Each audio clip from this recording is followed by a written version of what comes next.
Hi all, Kyber1 here, and this is going to be review number 82, and Guildmasters Guide to Ravnica. So, just before we begin, I want you all to know that this is highly recommended. Why is it highly recommended? Okay, it's got one flaw. It doesn't have the actual mana symbols in here. If the guilds had the dual color mana symbols to represent them, I think that would have definitely made this book a 10 out of 10. As far as the content. Now, the production quality down here, you can kind of see the binding is not as good as I would like. But the quality of what's the content is pretty much what matters here. You have an introduction by Jace, and that's pretty cool. He's the blue planeswalker. And so, right here, the guilds are the source of Ravnica. This is the mechanical aspect of what makes Ravnica unique. There are 10 guilds. You have a Senate, a Legion, a Spy House, you have a Swarm, clans, you have a League, you have a Syndicate, you have a Cult, you have a Conclave, and you have a Combine. And you could really use that, just some aspect of that, in whatever world you're creating. Like, you need something that's involved, roll a d10, and, the Senate, or the Legion, You don't even need to use this necessarily for Ravnica, because it's so well done. Now, Ravnica has a unique calendar. It starts in essentially March and ends in February. You have language, typical speakers, and the script. Cosmopolitan conveniences. A cup of coffee, that's the important one. If you don't have a cup of coffee, what's wrong with you? You don't have a cup of coffee, that's what. All right, the currency exchange. This goes so far beyond just playing Magic the Gathering, because they had to think about a layer of depth to Ravnica that is just so far beyond a typical Magic set. And I'm glad to say that Theros is really well done too. But that is a story for another time. Character creation, you choose a guild, and so here's one of the cool things about this. The party makeup right here. Say you need a rival adventuring party, and say you roll a 5. A Skulkers party. Okay, so you have Golgari, Druid, Fighter, or Ranger. So a Druid definitely, and either a Fighter or a Ranger. And then you have a Dimir Rogue or Monk, and a Dimir Wizard. So you have two groups of people working together, and you could use this to inspire either your own party that the players are playing, or as an adversarial or potential ally party, depending on what's going on. Common cause. You have humans, elves, you have centaurs, goblins, loxodons, minotaurs, simic hybrids, and Veldikin. So, what's really cool is loxodons are unique to the Magic the Gathering setting. Simic hybrids, also unique, and Veldikin, unique. So you have 3 unique races here, and you have 3 uncommon races, being the Minotaurs, the Goblins, and the Centaurs, that are nearly typical fantasy. Nearly. And then you have your typical elf, and you have your typical human. And then you have this cool feature right here. And this will tell you kind of the guild you belong in. What's important to me? You have 3 choices: nature and science, learning other people's secrets and keeping my own, or society and community. So, if you say society and community, what's your attitude about law and order? They limit our freedoms by their nature, or I want a hand in establishing order for the good of society. Let's say they limit our freedom by their nature. And what's your favorite way to express yourself? Channeling my zeal for justice? Nah. Or riotous revels and performances? Or explosive science experiments? Let's say explosive science experiments. Because who needs the pesky rules to get in the way of that? So I would belong to the Is It League then. And that's on page 13. You have your typical, and then let's see. On page 15 you have the Centaur.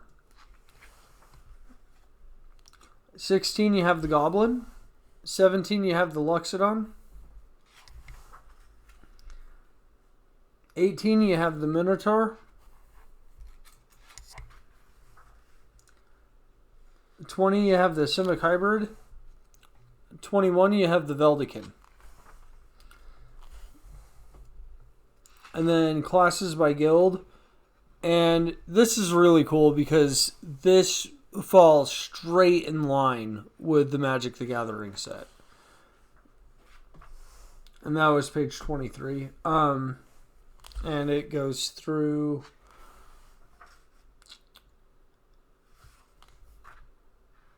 page 25. And then you have subclass options. The Cleric gets the Order domain.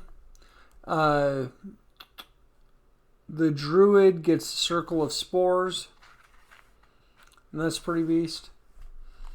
Guilds of Ravnica, Chapter 2. So,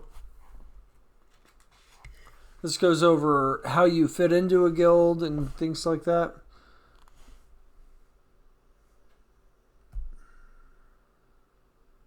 Okay, this section. Membership and independence.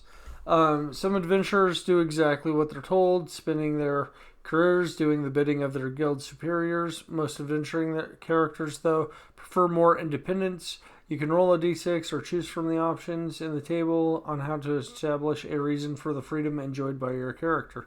So, and then there's Renown, and that's pretty cool. And it goes a lot into every single one. Azorius Senate is blue-white. And you have ideals, bonds, and personal traits, flaws. You have contacts in the guild and outside of the guild. You have spells that are especially for you.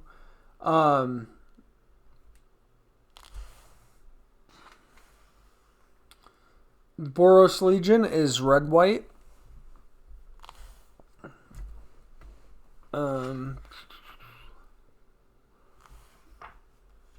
And yeah, you have the same bonds, flaws, contacts, and ideals, personality traits for every single guild.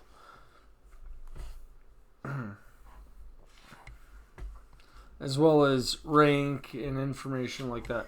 Blue-black, House Demir.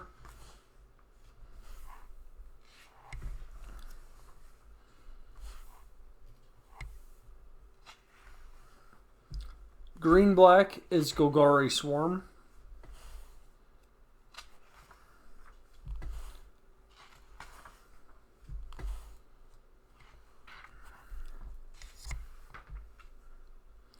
Gruul clans, red, black.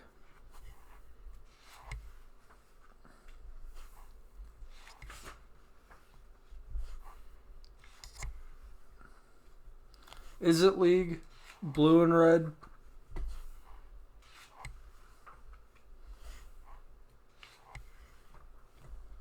Black, white. Orzhov Syndicate.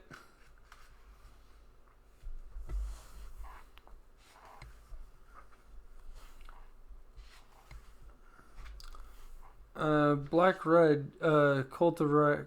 Okay. I might have gotten the other one wrong. Because I know for a fact there's not double black, double red. So the other one is a different combination of red and something else. Red, green, actually. That's the other one. The clans is red, green. Green, white. Selesnya Conclave.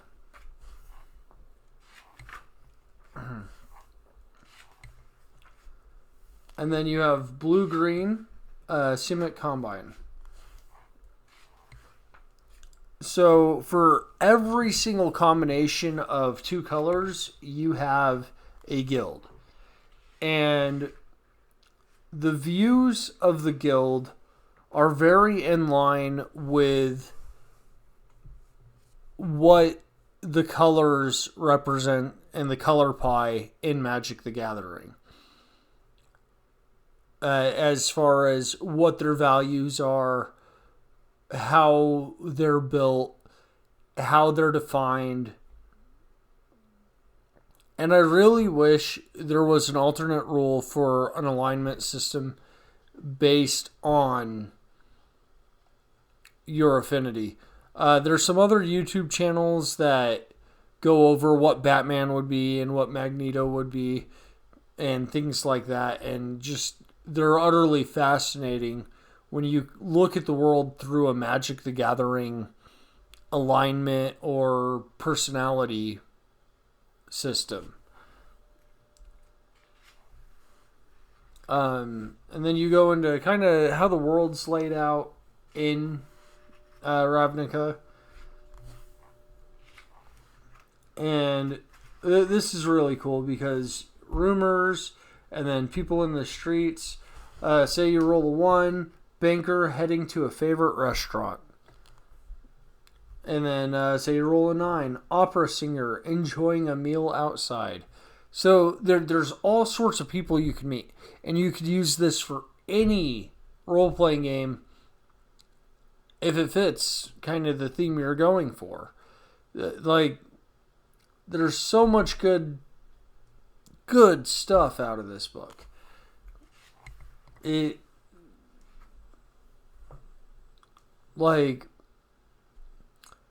definitely Magic the Gathering. It's definitely Dungeons and Dragons.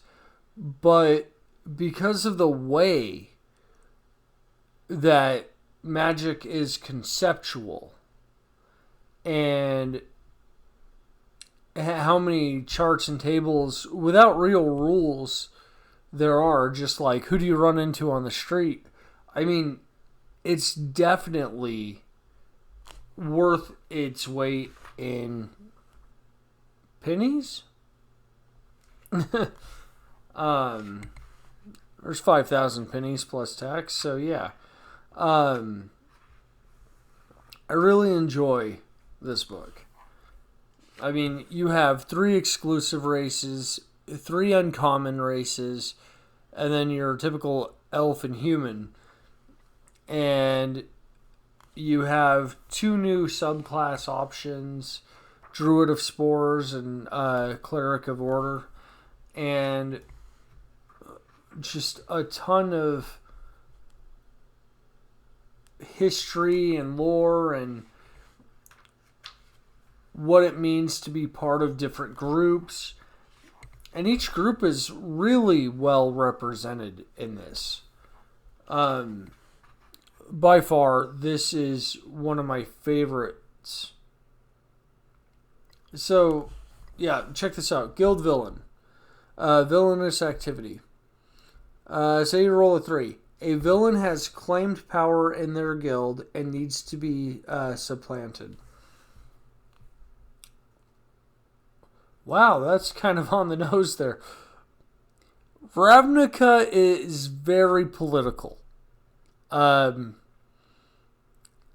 it does it in its own way where everybody's vying for power. And this is very much Game of Thrones meets Dune as far as politics goes. I mean, you literally have barbarians trying to destroy the modern society, and I'm not using that in any sort of derogative sense. Like, the characters in the book are barbarians, and according to their class and their description in Magic the Gathering and this book, and they don't like society, or at least the society that's being built there in Ravnica. And there is so much going on. It is Game of Thrones. It's so deep. It is Dune. But it's got this very science fantasy feel to it that I don't know, just like it's mad science. You have the Izzet League. It's Littlefinger doing his thing with House Demir. Just you have the Vikings theme going on with the clans. Just I mean, Ravnica came before a lot of these television shows. And just it implemented over time these ideas and reinforced upon them what makes every single guild unique. So, I mean, even if but like, it's got so much content there. It has so much content that you don't need to use it for, like, Ravnica specifically. It's a great idea generator.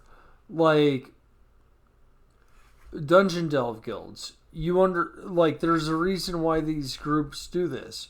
Wilderness guilds. Like, there you have that, you have intrigue guilds. You have mystery guilds. You have disaster guilds. You have protection guilds. Guild versus guild. Involving the characters. Cross purposes. You have complications. You have guild intrigue. So many aspects of why groups are fighting. And every single guild has villains. That is the number one thing here. This is, as I said, it's like Game of Thrones. It's like Dune. There are no truly good characters. There are truly good ideals. And then you have people that go about implementing their ideas without caring about the effects of their own people. Or things like that. There's just so much going on here. And then you get layouts for different buildings, adventure hooks, assignments, and then different adventure hooks.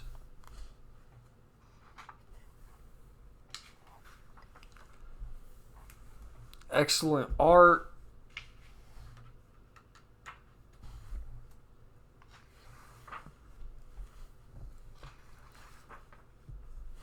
Yeah, Gruul clans. Green, red.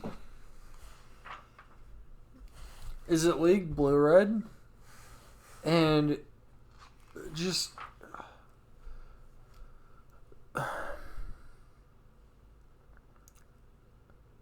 the guilds in this remind me of Legend of the Five Rings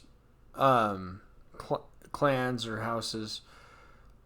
And the reason for that is there's an affinity that people may have for certain ideals or certain philosophies. And of course, because there's a villain in every single group, there's the realization that you could take your ideas too far. And it's a mature way of looking at various groups.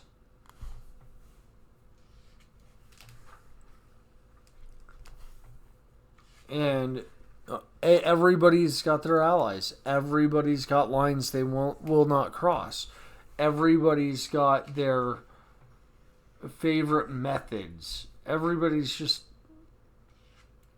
not necessarily out for themselves, but they might be out for their guild, and you just don't have solutions. For instance, here's green white. Green white is as close to being lawful good as you can get. But if you look at the Selesnya villain, right? If you roll a 1, a fanatical leader disrupts building projects because they aren't in harmony with nature. So you have an eco-terrorist. And that is just crazy. I mean, Selesnya could be in line with Avalanche in Final Fantasy VII. You know, look at Barrett. He goes around doing terrible things, and because he's trying to do good. But ultimately, there's a consequence and a cost. Okay, I don't want to go too much into that adventure section because I don't want to spoil anything for you. Okay, treasures. Okay, and there's treasure for every single guild, and Golgari Kirun, very rare. Demir Kirun, very rare. Boros Kirun, rare. And so there are different rarities for Kiruns. And then you have Guild Signet spells. And that's pretty cool. So every signet has a spell that will dissipate in power after you cast it. Friends and foes. This section is awesome. You have creatures that kind of represent the ideals or are found within the guild. And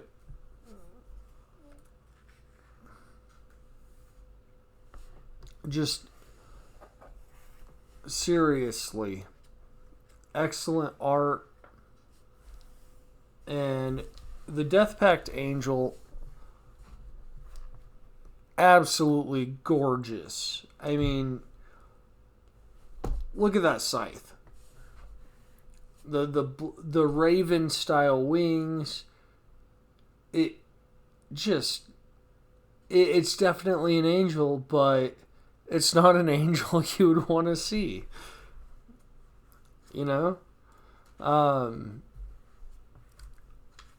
Plenty of creatures.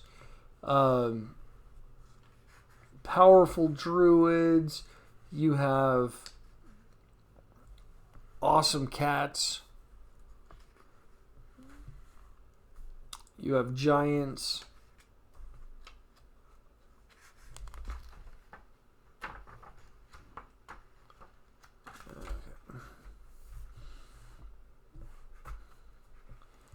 Horrors.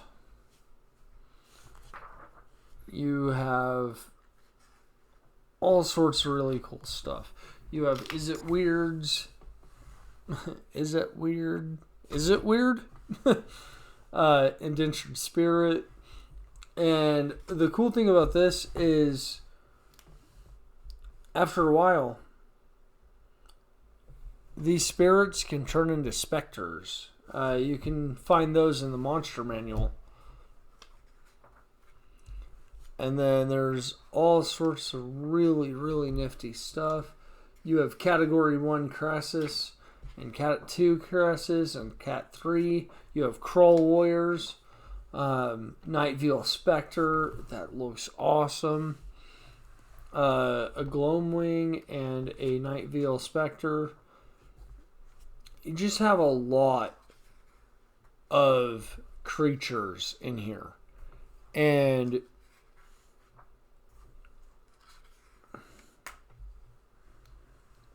you have different types of vampires.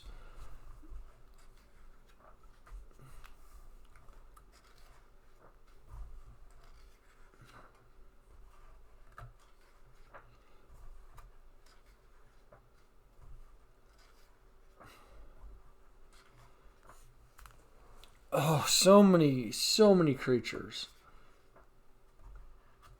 Check this guy out. Niv Mizzet.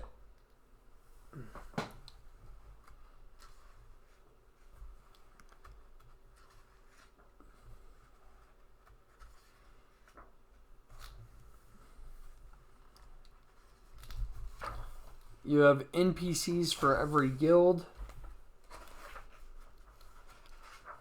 The Rakdos Blood Witch. Selesnya characters. Simic NPCs.